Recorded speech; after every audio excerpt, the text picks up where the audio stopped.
Gia ayaw na daw magpa-vlog, sobrang payat na, mga viewers na awa kay Mang Eli.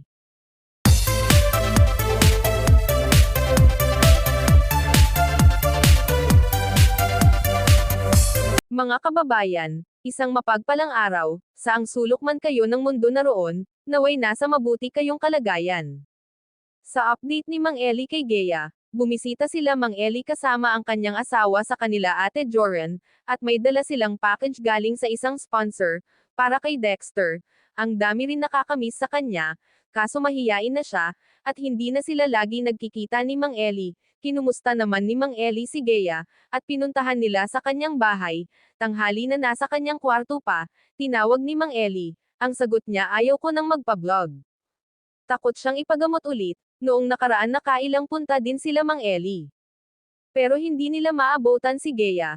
Umiiwas siya, laging umaalis. May katigasan din ang ulo ni Gea sa pakiramdam ko. Ayaw niyang makinig sa mga payo na para sa ikakabuti sa kanya. Ang gusto niya yun ang masunod kahit na bawal pa sa kanya. At alam niya mismo pero sinusuway niya, tulad ng pagkakape, sabi ni Wincy 3 beses pa magkape sa isang araw.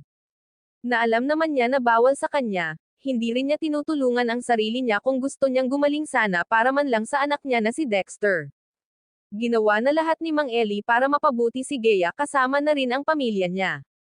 Pinagawaan ng magandang bahay sa tulong ng mga mabubuting sponsor ni Mang Eli. Excited si Mang Eli noong pagpupunta sila kahit busy siya talagang binigyan niya ng oras sila Gea para mapabuti ang kanilang buhay. At sabi pa ni Mang Eli, dapat magawa ng bahay para makita din ni Gia na maayos din ang pamilya niya. Baka isa rin sa nakaka-stress sa kanya, nakita niya na hindi maayos ang bahay ng kanyang mga magulang sira-sira na. Kaya gumawa ng paraan si Mang Eli para mapagawaan ng bahay. At hindi nga nabigo si Mang Eli, maraming tumulong sa kanya para mapagawan ng bahay ang pamilya ni Gea. At pinaplano din niya na ipagamot ulit si Gea, may nagbigay rin ng pera para sa pagpagamot. Isang private na pagamutan at may kamahalan din, ilang buwan din na natili si Gia noon sa pagamutan na yon. At gumaling siya, gumanda tumaba, sobra ang saya nila Mang Eli kasi nagtagumpay sila sa kanilang mission.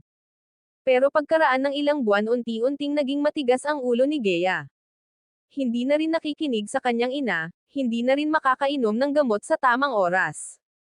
Ang bawal sa kanya yon ang ginagawa niya, nadismaya sila Mang Eli sa nakita nila, pati na rin ang mga sponsor at mga viewers na laging nakasubaybay sa mga vlog niya sa pamilya ni Gea.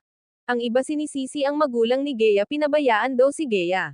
Hindi rin natin masisi ang magulang ni Gea, mahirap siya pasunurin, ayaw niya na diktahan at pagsabihan.